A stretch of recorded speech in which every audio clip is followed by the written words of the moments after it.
Salut à tous les parents, bienvenue à cette jasette allaitement. Aujourd'hui, le sujet, pourquoi l'exclusivité de l'allaitement? C'est une recommandation de l'OMS. On souhaite que les parents allaitent leur bébé exclusivement pour les 6 premiers mois de la vie et ensuite, si possible, pour les 2 premières années, tout en diversifiant l'alimentation de l'enfant, en lui offrant des aliments en plus du lait maternel. Pourquoi cette exclusivité, hein? Selon les cultures, on s'aperçoit que il y a d'autres aliments qui sont donnés au bébé. Bien entendu, parfois, quand les mères ne souhaitent pas allaiter ou ne peuvent pas le faire, avec du lait maternel, on va leur offrir des préparations commerciales pour les nourrissons. Mais au-delà de ça, il y a vraiment des cultures où à partir de 2 mois, 3 mois, 4 mois, on va facilement commencer avec des céréales, parfois des légumes, toutes sortes de nourritures, certaines tisanes traditionnelles dans les premières semaines. Il y a toutes sortes de choses qui vont être données au bébé. Il faut comprendre que l'exclusivité aussi, elle est brisée même si on donne un peu d'eau à un nouveau-né ou n'importe quelle tisane traditionnelle. Même les gouttes de vitamine D seraient censées être un bris d'exclusivité, mais c'est quand même accepté étant donné que dans les pays nordiques comme le Québec, Canada ou j'imagine des pays comme la Suède, etc., on a un manque de soleil pendant quand même plusieurs mois, alors les bébés ont besoin de cette vitamine D.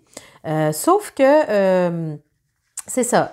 Qu'est-ce que ça fait en fait de donner un petit biberon de temps en temps de préparation commerciale pour les nourrissons ou autres aliments, ou de commencer la diversification avant 6 mois?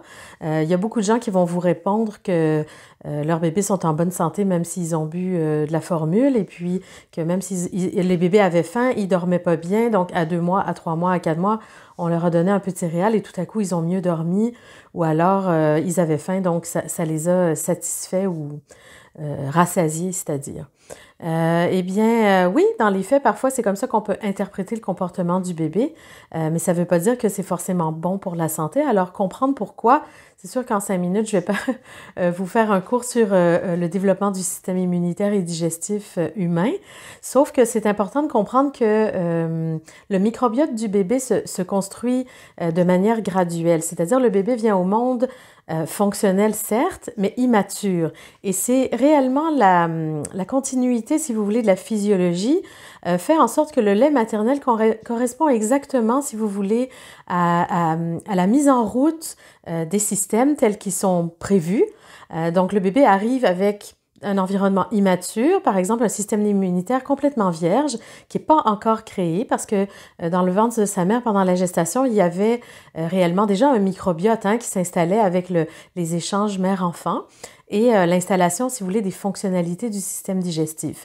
Mais au niveau immunitaire, et je veux juste rajouter que ce système immunitaire était lui aussi très immature.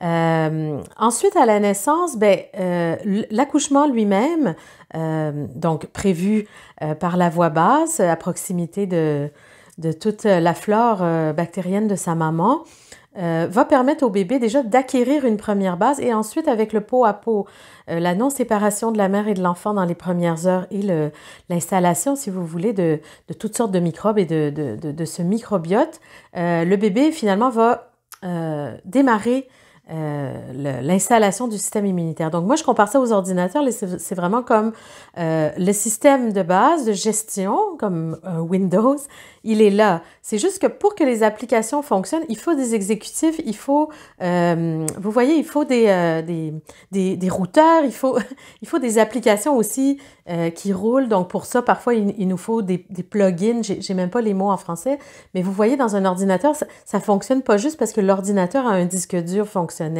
Donc le bébé est vraiment comme ça. Au fur et à mesure qu'il va ingérer du lait maternel, il va y avoir vraiment des enzymes, certains agents hormonaux puis de croissance qui vont permettre, si vous voulez, la floraison ou l'installation finalement de toutes ces bonnes choses qui vont se mettre en place. Également, les parois de l'intestin du système digestif sont vraiment très perméables. Ça veut dire qu'à la minute où on va ingérer autre chose que du lait maternel, il y a énormément de jonctions qui vont être beaucoup plus perméables, rester ouvertes et permettre à des agents pathogènes de passer. Et donc, l'équilibre, si vous voulez, des éléments qui se trouvent dans le système digestif du bébé est de fait du système immunitaire aussi, un équilibre avec le lait maternel qui va se faire entre les anticorps et les microbes eux-mêmes, alors que quand le bébé va avoir accès à d'autres nourritures, ce déséquilibre va être beaucoup plus grand et la présence d'agents pathogènes va augmenter et donc créer un espace dans le microbiote en déséquilibre qui va menacer la santé à long terme et l'installation d'une immunité optimale. C'est ça réellement le problème. Des fois, les bébés boivent effectivement des formules et ne sont pas en mauvaise santé sur le coup, mais ça ne veut pas dire que la santé globale à long terme est optimisée. Donc, c'est vraiment pour cette raison qu'on essaye d'encourager les gens avec une exclusivité et sachez que même un petit biberon de formule, en fait, assez rapidement quand on offre dans les premières semaines, plus on va le donner tôt, ce bris dans l'exclusivité et plus l'impact va être grand à long terme. Donc, vous voyez, c'est ça le concept qui est important de comprendre. Alors, il faut essayer au maximum d'offrir le lait maternel dans le jeune âge du bébé. Bien sûr, on fait ce qu'on peut, pas de culpabilité à avoir si jamais l'exclusivité a été brisée, mais essayez tout de même de faire le maximum pour offrir le lait maternel en exclusivité. Et puis, après, évidemment, on fait ce qu'on peut. Juste vous dire aussi que cette importance de l'exclusivité va vraiment jouer un rôle énorme dans l'apparition des allergies. Il y a des enfants qui ont des prédispositions aux allergies. Bien sûr, si un des deux parents a des allergies, donc, ou dans la famille, il y en a, si les deux parents là, dans le premier groupe, on parle de 20 à 40% de probabilité de développement d'allergie chez l'enfant. Et si les deux parents, là, on passe de 60 à 80% de probabilité. Alors, vous voyez qu'il y a des enfants qui, à la base, ont déjà une prédisposition, un terrain allergique. Si l'exclusivité est respectée, vous voyez, on peut vraiment repousser là, ces chiffres-là et permettre à l'enfant de bâtir une résistance aux allergies vraiment beaucoup plus forte. Un bébé qui a une prédisposition et pour qui on n'aura pas respecté l'exclusivité dans les débuts de sa vie, bien sûr, bon, c'est vraiment les 3 premiers mois qui sont cruciaux, les 6, bien sûr, importants. Alors, essayez le plus possible de garder l'allaitement exclusif. Je vous encourage pour ça. Et si c'est pas facile, ben, allez chercher de l'aide, une aide efficace professionnelle en allaitement pour y arriver parce que la plupart du temps, il y a des moyens d'y arriver. On peut vraiment régler la plupart des problèmes. Donc, ben, bon courage avec vos allaitements. Merci de m'avoir écouté jusqu'au bout et puis rendez-vous sur les autres capsules pour plus d'informations en allaitement. À bientôt, bonne journée!